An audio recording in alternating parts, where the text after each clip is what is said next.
Bonjour à tout le monde. Bienvenue à la chaîne Youssef Limami. Dans ce nouveau vidéo, aujourd'hui, je vous présente la méthode de ferraillage de poteaux. Mais avant, je vous invite à voir toutes les vidéos concernant cette formation que vous trouvez dans la chaîne Youssef Limami. Alors, c'est très important de voir toutes les vidéos pour comprendre la totalité de programme. Tout simplement, vous devez entrer à YouTube. Vous mettez Youssef Limami.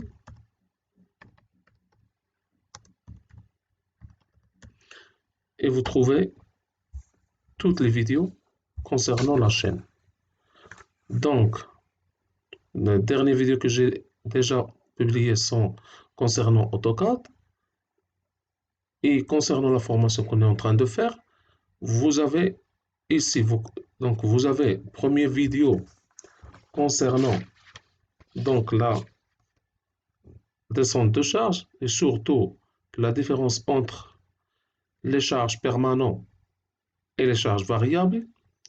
Deuxième vidéo, j'ai expliqué comment on calcule la descente de charge des dalles. Troisième vidéo, donc j'ai expliqué comment on calcule la descente de charge des poutres, des poteaux et semelles. Quatrième vidéo, c'est concernant la combinaison des charges. Cinquième vidéo, j'ai commencé le ferraillage des poutres. Donc je crois que tout le monde, vous avez vu ça. Donc j'ai calculé le ferraillage de poutres, mais sans utiliser Excel. Dernière vidéo concernant cette formation que j'ai déjà publiée, c'est le ferraillage des poutres avec un calcul manuel plus un calcul avec Excel, que je pense que tout le monde a déjà vu. Donc, si vous voulez, donc, prochaine vidéo, c'est le calcul des ferraillages de poteaux. Mais pour comprendre ça, on doit combiner toutes les vidéos. Par exemple, pour le calcul de ferraillage de poteaux, vous devez voir la vidéo que vous voyez ici, descente de charge, pardon, les combinaisons, et la vidéo là concernant le calcul de la descente de charge des poutres, poteaux et semelles. Donc, sans relationner les vidéos, s'il vous plaît, essayez de voir d'une manière chronologique toutes les vidéos pour comprendre, là, pour avoir une formation. C'est une formation gratuite que normalement, c'est pour apprendre ça, il faut payer de l'argent. Mais je crois que vous avez la possibilité de trouver ça d'une manière gratuite. À part ça, j'ai pensé à une autre chose. Comme vous voyez ici, j'ai déjà publié un vidéo pour comment imprimer un plan AutoCAD en français et j'ai pensé de publier les vidéos autrefois en langue darija marocain. Donc, parce qu'il y a plusieurs personnes qui m'ont demandé si je peux faire ça en arabe. Alors, ce que je vais faire, c'est de publier les vidéos une fois en français et en, en arabe. En arabe, darija. Je dis darija. Donc, les vidéos, vous allez trouver ici la parole darija, ça veut dire c'est en arabe. Mais là, sont les mêmes, les deux vidéos que vous voyez ici sont les mêmes. Donc ça, c'est imprimer un plan, mais c'est en français. Ici, j'ai un peu en arabe. Donc, c'est bon maintenant. Je vais passer le calcul. Ou là, je vais passer au ferraillage de poteaux. Donc, je commence par expliquer la méthode de calcul de ferraillage des poteaux et comment je fais le choix des formules de calcul dans chaque cas. Donc, comme le cas des poutres, je dois utiliser un formulaire qui doit être bien résumé pour faciliter le travail. Je commence par le calcul de l'armature verticale. Donc, pour calculer l'armature verticale, je dois calculer trois types d'armature. C'est ce qu'on appelle la armature maximale, armature minime et athéorique. Entre les trois, je vais choisir une valeur qui va être associée à l'armature verticale. Ça veut dire que je calcule trois armatures, mais une valeur sera je vais prendre en compte pour associer à l'armature verticale. Donc, on va expliquer comment je fais le choix. Une fois que je calcule l'armature verticale, je passe au calcul d'armature transversale. Bon, maintenant, je vais commencer par le calcul d'armature verticale, mais dans cette phase, seulement je vais expliquer le formulaire et comment je fais le choix entre les formules. Donc, premièrement, je dois avoir une section de poteau, sinon je dois faire un prédimensionnement. Je vais expliquer ça dans un autre exercice. Je vais vous donner un exercice, là, une autre vidéo où je vais expliquer le prédimensionnement des poteaux. Pour le moment, j'ai déjà le poteau, déjà avec des dimensions. J'ai besoin des données. Donc, j'ai besoin de la largeur et longueur de poteau, sinon de diamètre, dans le cas où le poteau est circulaire. Vous voyez ça, c'est un poteau rectangulaire et on peut utiliser des poteaux circulaires. Donc là, j'ai besoin de diamètre. J'ai besoin de la longueur 0, ou la hauteur de poteau. Je dois calculer la longueur de flambement. Je vais expliquer comment je calcule la longueur de flambement à partir de longueur, ou la hauteur de poteau. J'ai besoin de FE, limite élastique. J'ai besoin de la résistance à compression de béton. J'ai besoin de la charge, ou la descente de charge de poteau. Donc, là, j'ai besoin de la charge supportée par le poteau. Alors, dans la première phase, je commence par calculer lambda. Lambda, c'est l'élancement. Elle est égale, dans le cas d'un poteau rectangulaire, à racine de 12 LF sur A, avec A, le côté le plus petit de rectangle. Donc ça c'est A, ça c'est B, je prends le plus petit. Il doit être inférieur à 70, sinon on risque d'avoir un flambement. Donc dans le cas où je trouve lambda supérieur à 70, je dois redimensionner le poteau.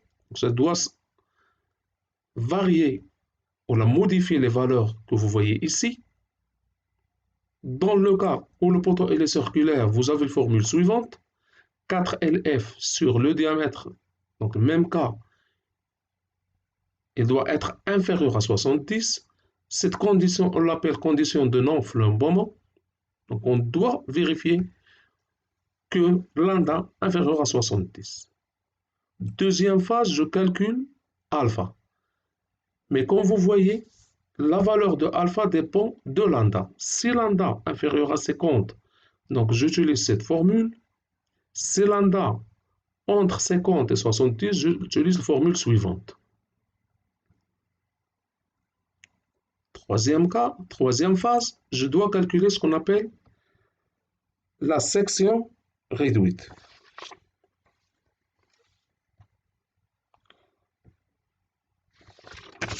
Donc, c'est quoi la section réduite?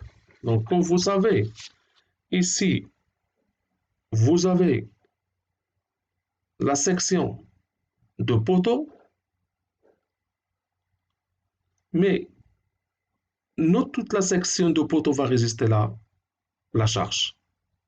Surtout la partie, les frontières, n'arrivent pas à résister ou à collaborer dans la résistance de la charge. Donc, ça veut dire, dans les calculs, je vais considérer seulement la partie de la section qui va collaborer dans la résistance de la charge. Donc, c'est pour cela qu'on utilise ce qu'on appelle B réduite. C'est la partie de la section qui va résister la charge. Les frontières, normalement, ne collaborent pas dans la résistance de la charge. Vous avez cette formule dans le cas d'un poteau rectangulaire et vous avez cette formule dans le cas d'un poteau circulaire. Donc, comme vous voyez, chaque fois que je déformule, je dois faire le choix entre les formules. Si par exemple, j'ai ici un poteau rectangulaire, je vais utiliser la première. Si je trouve lambda inférieur à 70, par exemple, pardon, inférieur à 50, par exemple, je trouve lambda égale à 20, j'utilise cette formule. Si je trouve lambda égale à 60, j'utilise cette formule. Donc, on va faire une application pour savoir comment je fais le choix entre les formules. Une fois j'ai calculé lambda, j'ai calculé alpha, j'ai calculé BR, je procède au calcul de l'armature minime. Après, je calcule l'armature max. Et après, je calcule l'armature théorique. J'ai trois valeurs, mais une seule valeur des trois va être affectée à l'armature verticale. Comment je fais le choix entre les trois? C'est ce qu'on va expliquer maintenant.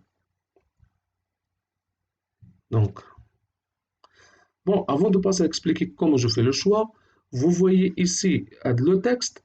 Donc, ça veut dire quoi? Si plus de la moitié des charges est appliquée après 90 jours, ça veut dire la valeur de alpha que vous calculez dans la deuxième phase. Si vous savez que dans votre projet, la moitié des charges est appliquée après 90 jours, donc alpha égale à alpha, ça veut dire ne va pas changer. Ça, c'est le BAEL qui existe le travail qu'on va faire ici. Mais si vous savez que dans votre projet, la moitié de la charge est appliquée avant 90 jours, et avant, donc la valeur de alpha que vous trouvez ici, vous devez le diviser par 1,10. C'est ce que vous allez utiliser dans les calculs ici. C'est alpha sur 1,10. Et si la majorité des parties des charges est appliquée à un âge avant 28 jours, donc le alpha utilisé pour calculer A théorique, c'est alpha sur 1 sur 20. Et on remplace FC28 par FCG. Donc, dans notre exemple, dans notre projet, on va utiliser la première condition, la moitié des charges est appliquée après 90 jours. Donc, notre alpha, ne va pas changer. Ce que vous voyez ici, donc vous lisez, si le bâtiment comporte des portiques suivant les deux directions, donc comme le cas, si vous voyez, on a des portiques dans les deux directions, dans le sens X, le sens Y, il faut majorer la valeur de NU. Comment je vais faire la majoration? Donc, selon la règle que vous voyez ici. Par exemple, vous avez, donc, si le poteau est plus d'une fois voisin d'un poteau de rive, je vais majorer NU 15%. Ça veut dire que je multiplie par 1,15. Si le poteau est une fois voisin d'un poteau de rive, je dois multiplier NU par 1,10. J'explique. Les poteaux que vous voyez ici sur les périmètres sont ce qu'on appelle les poteaux de rive. Donc ces poteaux, je ne dois pas majorer NU, c'est pour cela que je mets la valeur 1. Je vais multiplier NU calculé dans la descente de charge par 1. Mais par exemple, ce poteau qui est là, pourquoi je mets 1,15? Bon, je mets 1,15 parce que je vais multiplier NU par 1,15. Mais pourquoi? Bon, le poteau que vous voyez ici, donc il a 4 poteaux voisins. Donc le poteau voisin, ça veut dire un poteau qui est relationné avec lui par une poutre. Donc vous avez un poteau voisin, premier poteau voisin, deuxième, troisième et quatrième. Donc, le poteau que vous voyez ici, c'est un poteau de rive, et ce poteau, c'est un poteau de rive. Les deux poteaux qui sont là ne sont pas des poteaux de rive, mais je peux dire que le poteau que je suis en train d'étudier a deux poteaux de rive voisins. Donc, j'applique cette règle. Le poteau est plus d'une fois voisin d'un poteau de rive. Donc, je multiplie par 1,15. Je prends un autre exemple. Par exemple, le poteau que vous voyez avec 1,1. Quels sont les poteaux voisins? Donc, on a le premier poteau voisin, le deuxième, le troisième et le quatrième. Alors, parmi les 4 poteaux, je trouve seulement un poteau de rive. Donc, le poteau est une fois voisin d'un poteau de rive. Donc, je multiplie par 1,10. Donc c'est pour ça que je mets 1,10. Troisième exemple pour comprendre. Je prends le poteau que vous voyez ici. Donc ici, donc un poteau voisin, vous avez un poteau voisin. Ici, un autre poteau voisin. Ici, un poteau voisin. Ici, un poteau voisin. Donc, je suis en train d'étudier le poteau que vous voyez ici fois 1. Pourquoi j'ai multiplié par 1? Parce que les 4 poteaux voisins ne sont pas des poteaux de rive. Donc, vous avez tout ça bien expliqué ici. Maintenant, je passe à l'application de ce qu'on a vu jusqu'à maintenant à le poteau 1 de notre projet. Donc, je commence le ferraillage de poteau 1. Donc, le poteau 1, c'est un poteau carré de 0,30, 0,30. Premièrement, je vais déterminer les données. Vous avez les données ici. A, c'est 0,30. Avant de commencer ici, seulement je vais expliquer comment je fais le choix des formules. Et après, je vais faire le ferraillage. Maintenant, je vais seulement expliquer pourquoi je vais choisir une formule et l'autre non. Donc, A, c'est 0,30. B, c'est 0,30. L0, c'est 3,6. Vous pouvez retourner dans les autres vidéos pour comprendre pourquoi j'ai mis 3,6, parce que j'ai déjà expliqué, ou là j'ai déjà donné la description du projet. LF, c'est 0,07 fois 3,6. Je vais l'expliquer après pourquoi, comment je calcule LF, ça veut dire longueur de flambement. J'ai trouvé 2,56. FE, c'est 500 mégapascal. FC28, c'est 25. NU, j'ai déjà trouvé 74,2. En méganewton, s'il vous plaît, vous devez convertir en méganewton, c'est 0,074 méganewton. Maintenant, première phase, je dois calculer l'élancement, la valeur de lambda. Donc, j'ai deux formules. Je dois faire le choix entre les deux. J'ai la première formule et la deuxième. Mais je vois que le poteau que je suis en train d'étudier, c'est un poteau rectangulaire. Donc, je vais utiliser la première formule et ça, je vais le taper. C'est bon? Donc, c'est la première formule. C'est ça la formule que je vais utiliser pour calculer lambda. J'ai calculé lambda, j'ai trouvé 29,56. Il est inférieur à 70. Donc, je peux dire que il n'y a pas de risque de flambement. Je commence la phase 2, c'est calculer alpha. J'ai deux formules. Je dois choisir entre les deux. Je vois que lambda égale à 29,56, inférieur à 50. Donc, je travaille avec la première formule. Donc, je travaille avec la première. Très bien. Je suis en train de choisir les formules pour commencer après le ferraillage de poteau. Je dois calculer la valeur de la... Donc, une fois que je calcule alpha, je dois savoir si je laisse alpha égale à alpha, ou je vais diviser alpha par 1,10, ou alpha égale à alpha sur 1,20. Moi, dans mon projet, la moitié des charges est appliquée après 90 jours, donc alpha égale à alpha. Donc, je prends cette forme. Je calcule la section réduite, B réduite. Comme vous voyez, j'ai deux formules. La première formule, c'est pour les poteaux rectangulaires et la deuxième pour les poteaux circulaires. Moi, je suis en train d'étudier un poteau rectangulaire, donc je fais premier choix. C'est bon. Donc, si vous voyez, j'ai terminé le choix des formules. Lambda, j'utilise première formule. Alpha, première formule. Et BR, première formule. Et je calcule A min, je calcule A max et je calcule A théorique. Une fois que je trouve les trois valeurs, donc je dois faire le choix entre les trois. Maintenant, je vais vous expliquer comment je peux faire le choix entre les trois valeurs. Donc, moi, je trouve A min, A max, A théorique, mais une seule valeur va être utilisée pour armer l'armature verticale. Donc, je vais expliquer ici comment je fais le choix.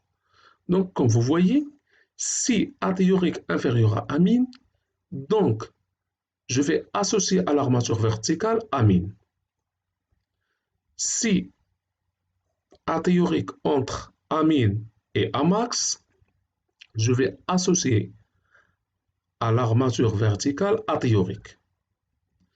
Si je trouve athéorique supérieur à amax, je vais associer à l'armature verticale amax.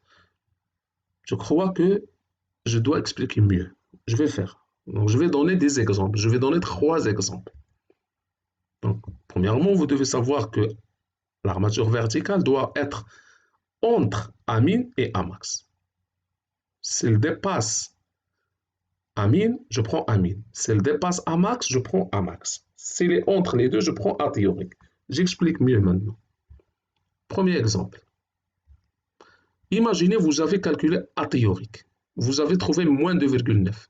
Première chose, vous allez me dire, monsieur, comment je vais trouver une armature négative? Oui, on peut trouver une armature négative, c'est-à-dire que le poteau qu'on est en train d'étudier, il peut résister la charge seulement avec le béton. Mais le BAEL ne me permet pas de mettre une armature inférieure à amine. Donc, au minimum, je dois mettre amine, même si je trouve que l'armature est égale à 0. Donc, j'ai trouvé athéorique moins 2,9. J'ai trouvé, ça c'est un exemple, s'il vous plaît, c'est un exemple. Bon, après, on va faire notre cas. J'ai trouvé amine égale à 4,8. J'ai trouvé amax égale à 45. Alors, quel est le cas que vous pouvez choisir ici? Si vous voyez athéorique inférieur à amine, c'est vrai? Athéorique inférieur à amine. Donc, selon la règle que vous voyez ici, donc à l'armature verticale, je vais associer amine. Donc, armature verticale égale à 4,8 cm².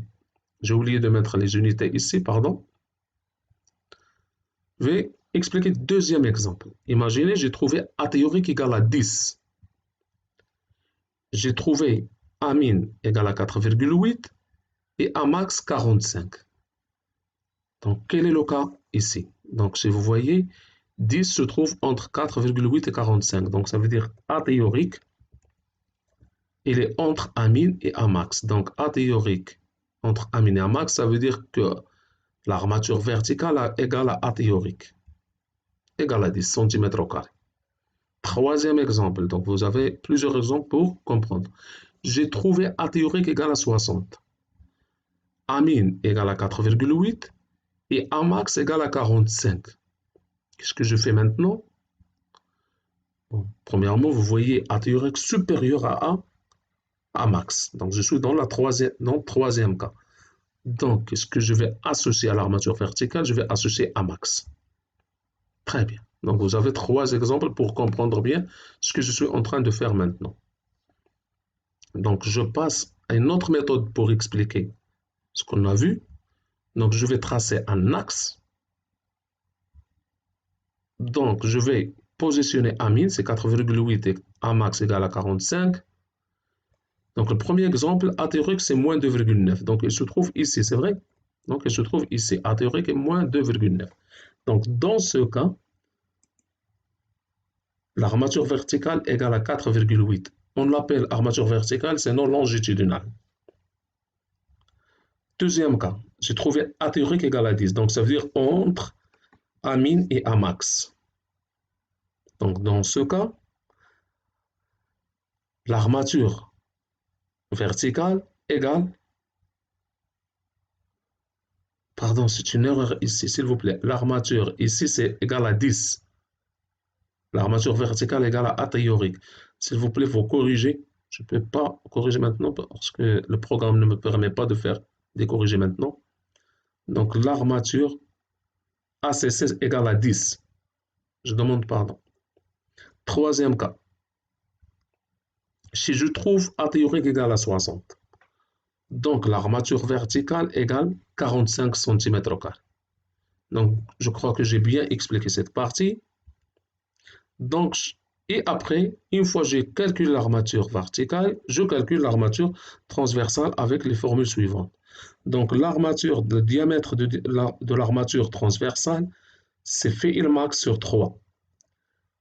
Et la séparation entre les cadres, je le calcule avec la formule suivante. Donc on va l'appliquer.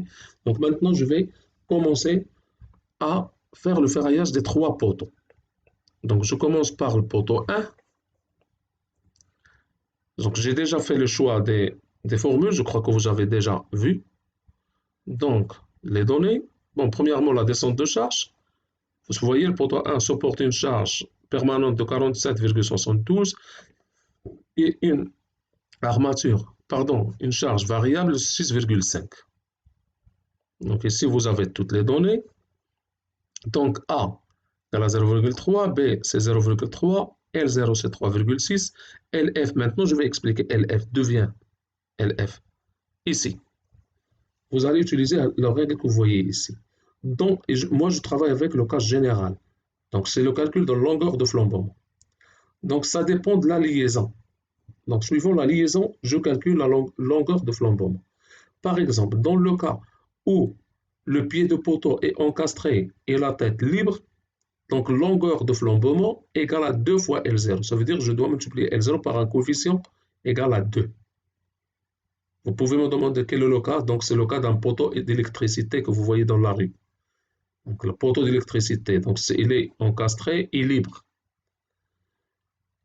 Par exemple, l'exemple que vous voyez ici, ça c'est encastré.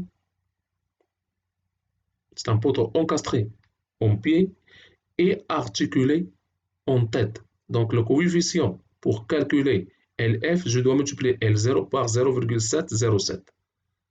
Ici, par exemple, c'est le cas d'un poteau encastré. Donc je dois multiplier L0 par 0,5. Moi, dans mon projet, je veux considérer que le poteau que je suis en train de calculer, il est encastré en pied et articulé en tête. Donc c'est pour cela que j'utilise la formule 0,707 fois 3,6.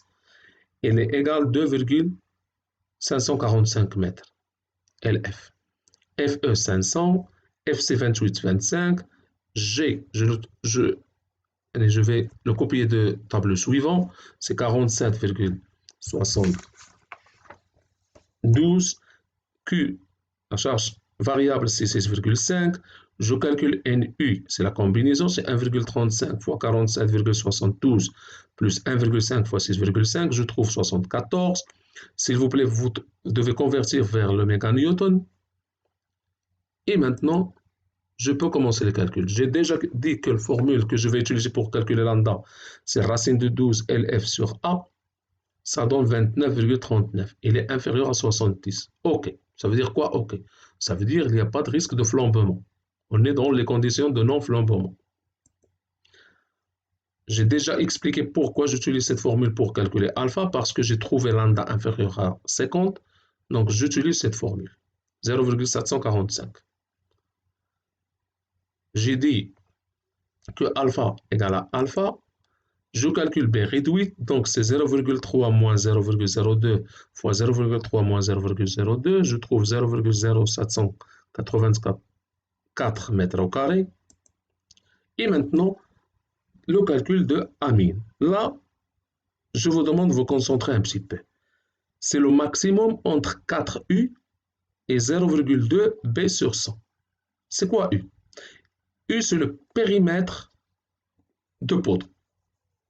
Et B, c'est la surface totale de poteau. Ce n'est pas la surface réduite, la surface totale de poteau. Alors, quel est le périmètre d'un carré? Donc, normalement, c'est le côté fois 4. C'est vrai? Donc, ça veut dire c'est 4 fois 4 fois 0,3. Très bien, parce que moi, j'ai un poteau de 0,3 fois 0,3. Le périmètre, c'est 4 fois 0,3. Je mets en rouge. Quelle est la surface d'un carré? Bon, c'est le côté fois côté, donc c'est 30 fois 30. Et vous allez me demander, monsieur, ici vous avez utilisé 0,30 et ici vous avez utilisé 30. Pourquoi? Normalement, je dois utiliser 0,30. Non. Dans cette formule, et je répète, nous, on est en train d'apprendre l'application. Dans la première formule, ça veut dire le périmètre, vous utilisez 0,30, ça veut dire vous mettez la valeur en mètres et ici en centimes. Donc je répète, on est en train d'apprendre l'explication, l'application de formules. Si on veut démontrer les formules ou savoir d'où viennent les formules, donc c'est un autre cours. Il y a un cours qui est un peu plus difficile. Donc s'il vous plaît, ici, pour calculer le périmètre, j'utilise la valeur de côté ou la longueur de côté en mètres. Et pour calculer la surface dans le deuxième terme de formule, j'utilise le centime. Et je trouve ici 4,8 et ici 1,8 cm². Quel est le maximum? C'est 4,8 cm². Je répète, pour calculer le périmètre, vous prenez les dimensions en mètres. Pour calculer la surface ici, vous prenez les dimensions en centimes. C'est bon? Je crois que c'est bien expliqué. Je commence le calcul de A max, c'est 5 fois B sur 100. Ici, autre fois, je prends les dimensions en centimes. Je trouve 45 cm². Je calcule A théorique, donc j'utilise la formule suivante. Donc, NU, c'est 0,074, alpha, c'est 0,745, BR, c'est déjà calculé, je remplace par les valeurs et je trouve moins 31,11 cm². Il est inférieur à 0. Je répète, si vous trouvez un théorique inférieur à 0, ça veut dire le poteau, il peut supporter ou il peut résister à la charge avec seulement le béton. On ne peut même pas, si on ne veut pas mettre de l'armature, on peut faire. Mais le BAE ne permet pas ça. C'est à cause des fissurations, il exige une armature minime. Si par exemple ici c'est 4,8. Donc, je vais faire le choix entre les trois valeurs. Donc, j'ai calculé A-min, A-max et A-théorique. Donc, vous voyez 4,8, 45. J'ai trouvé A-théorique égale à moins 31,11, se trouve ici. Donc, l'armature verticale ACC, c'est 4,8 cm². J'ai déjà expliqué comment je fais ça. Maintenant, je vais utiliser le tableau pour répartir la surface sous forme des barres. Donc, vous vous rappelez de ce tableau, j'ai déjà utilisé dans le cas des poutres. Donc, je ferai la combinaison. 4 barres de diamètre 10, c'est 3,14. 4 barres de diamètre 10, c'est 3,14. Et 2 barres de diamètre 12, c'est 2,26. Je fais la somme, je trouve 5,4, c'est OK. C'est bon. C'est correct. Donc, la seule condition, la valeur que je dois trouver ici, il doit être supérieur à 4,8 cm². C'est bon. Je vais l'accepter. J'ai déjà expliqué comment je fais ça, comment j'utilise le tableau dans le vidéo des poutres. Donc vous pouvez le consulter. Fait ilmine, c'est 10 mm, donc c'est l'armature longitudinale minime. Et l'armature longitudinale max, c'est 12 mm. Donc maintenant, je procède au calcul de l'armature transversale. Donc fait ilmine, c'est 10. Fait ilmax, c'est 12. Donc le diamètre transversal, là, le diamètre à utiliser pour les cadres, c'est phi max sur 3, c'est 12 sur 3, donc il doit être supérieur à 4 mm. Donc je vais prendre 6 mm, je prends un diamètre de 6. Et je calcule l'espacement entre les cadres, s'élève de 15 phi mi plus 40 centimes plus A plus 10. Donc je viens ici, je remplace 15 fait ilmine, c'est 1 mm, mais je mets ici 1 parce que je vais convertir en centimètres. 40 centimes. A, c'est le côté de rectangle, donc c'est 30 plus 10. Bon, ça donne 15, ça donne 40 et ça donne 40. Donc la valeur minime, c'est 15 centimes. Donc maintenant, je crois que j'ai déjà calculé toutes les caractéristiques de ferraillage de poteau 1. Donc je prends T égale à 15. Donc, si vous voulez, je vais calculer, ou là, je vais faire maintenant rapidement le ferraillage de poteau 2. Donc, c'est le même poteau. Donc, ici, vous voyez la descente de charge. Donc, ici, vous avez toutes les données de poteau 2. S'il vous plaît, j'ai une faute ici, ça c'est le poteau 2. Ça c'est 2, c'est pas 1. Donc, la descente de charge, c'est 94,8 et 17,4. Je calcule NU, je trouve 0,154 méganewtons. Ça, c'est le tableau pour calculer la longueur de flambement, que j'ai déjà calculé, c'est 2,545.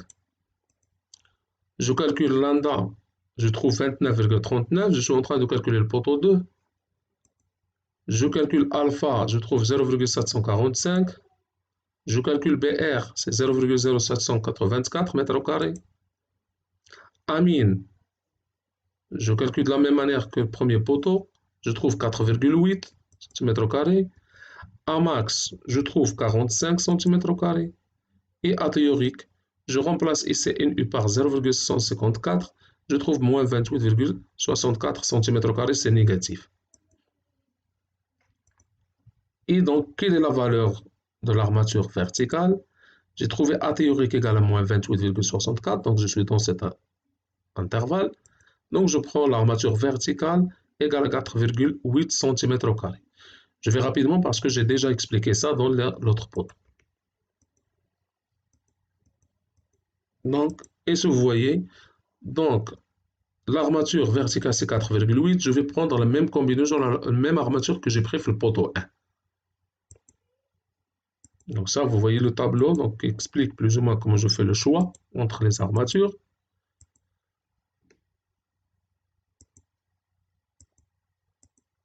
Donc, j'ai calculé le diamètre transversal des cadres, donc je trouve 6 mm. Et j'ai calculé l'espacement entre les cadres, j'ai trouvé 15 cm. Donc j'ai allé rapidement parce que j'ai déjà calculé, c'est la même méthode que le poteau 1. Donc seulement je vais vous proposer d'exposer les valeurs. Donc ça c'est le poteau 3. Donc la descente de charge c'est 141,88 et Q c'est 28,27. S'il vous plaît, vous changez ça, c'est pas 1, c'est 3. Je répète, je suis dans le cadre de poteau 3. Ici c'est pas 1, c'est 3. J'ai calculé une NU, donc c'est 0,234. Et je commence le calcul de lambda. Donc même valeur, c'est 29,39. Alpha c'est 0,745. B réduite. Je calcule Amin, je trouve 4,8. Amax, c'est 45. A théorique, j'ai trouvé moins 26,17. Ici, je mets la valeur de NU de poteau 3. Je fais le choix de l'armature verticale. Je trouve c'est 4,8 parce que je suis inférieur. A théorique, je trouve inférieur à moins 26,17. Donc, j'allais rapidement. Donc, vous voyez la solution. Donc, c'est le même poteau, donc je ne vais pas répéter les mêmes explications.